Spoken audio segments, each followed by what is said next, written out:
Welcome to Compassplorer, the Europe series.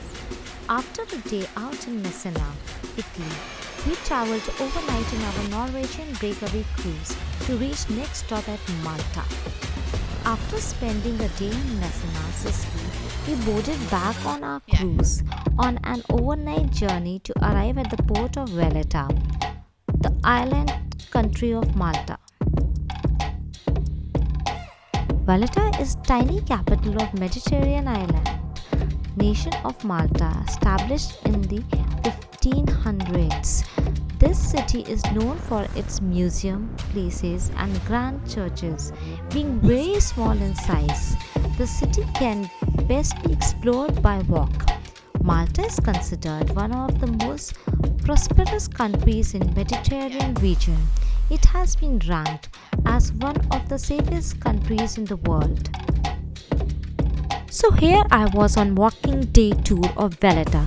As I left the cruise terminal and came out of the port, I was greeted by a vintage Bradford bus standing there, which is actually a souvenir shop. I started my walking with a steep uphill climb of around 1 kilometer to reach my first stop, which was Triton Fountain. The Triton Fountain is a perfect place to start your day exploring Valletta. Outside the entrance to the city gate and by the bus station, this landmark is hard to miss. It consists of 3 bronze tritons holding up a large basin. On the way to Upper Bara Garden, I passed Royal Military Artillery Memorial, where one can stop for a few moments and take some great shots of Valletta Harbour and the cruise terminal. As I proceeded to Upper Bara Garden, which is hardly a kilometer away from Triton Fountain.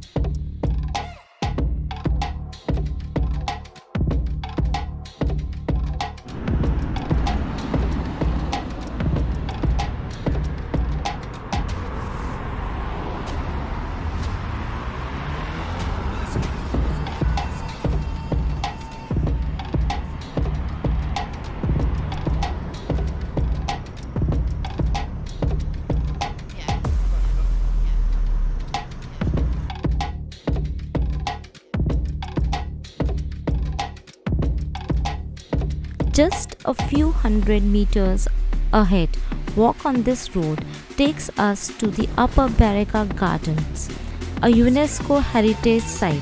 It is a public garden which offers panoramic view to the Grand Harbour and saluting battery. The main attraction in the gardens, however, are terrace arches, which were built in the year 1660 and provided beautiful photo ops. The nearby areas have many monuments and memorials, the Les Carres War Rooms and Malta Stock Exchange.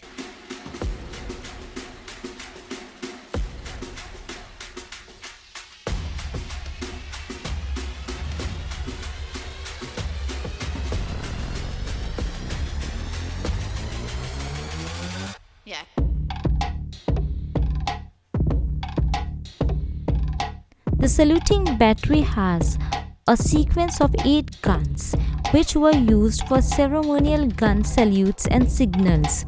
These days, these guns are symbolically fired every day at 12 pm and 4 pm.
After the Upper Baraka Gardens, we walk ahead and reach the St.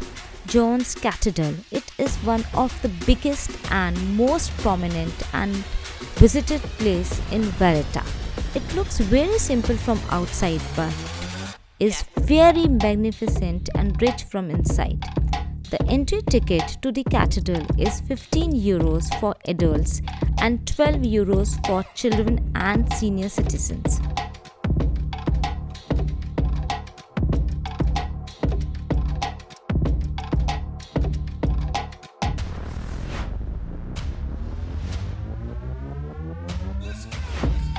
We leave the cathedral and walk northeast on Republic Street to reach St. George Square, which is home to Malta's Supreme Court, Grand Master's Palace. St. George Square is Valletta's largest and most prominent square. Dating back to the 17th century, it has witnessed some of the most notable occasions in the island's history. The square is also known as Palace Square. Though its appearance may have altered with the times, it has remained the very epicenter of the city life and today serves as a people's square.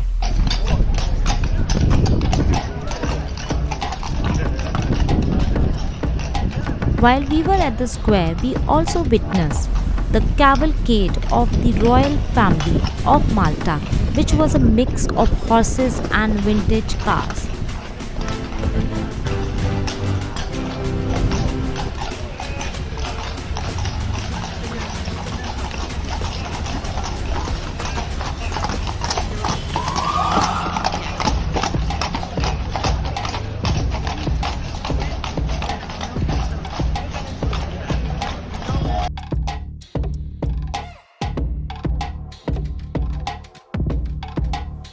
After St. George Square, we walk further on the Republic Street to reach our next destination.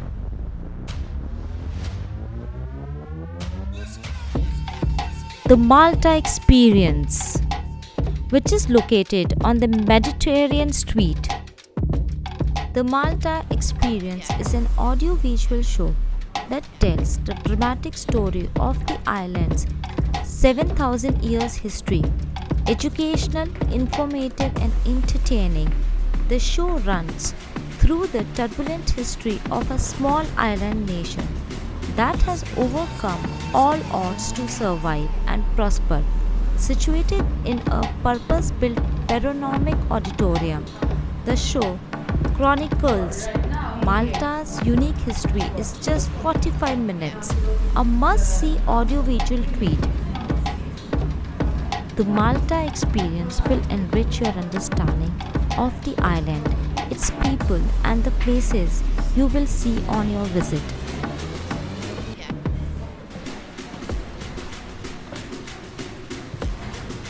After the audiovisual show, one can also visit La Sacra Infirmary, which was the infirmary for over 400 years and accommodated more than 500 beds. It was used for the various purposes at different points of time.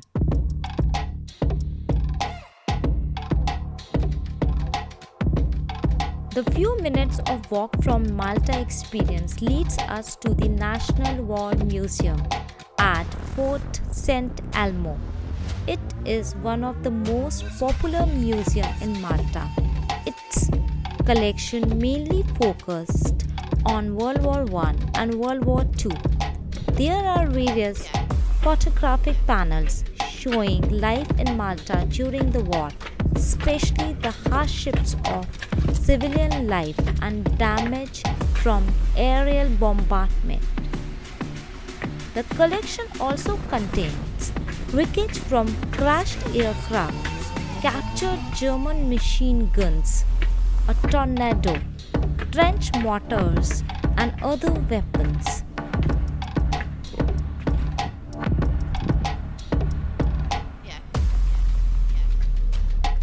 As we had already reached the northmost edge of Valletta, we start our walk back to the cruise terminal.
On the right side of the road, we have Sage Bell War Memorial, a simple monument symbolizing the plight of the many people who fought and died for Malta during the Second World War.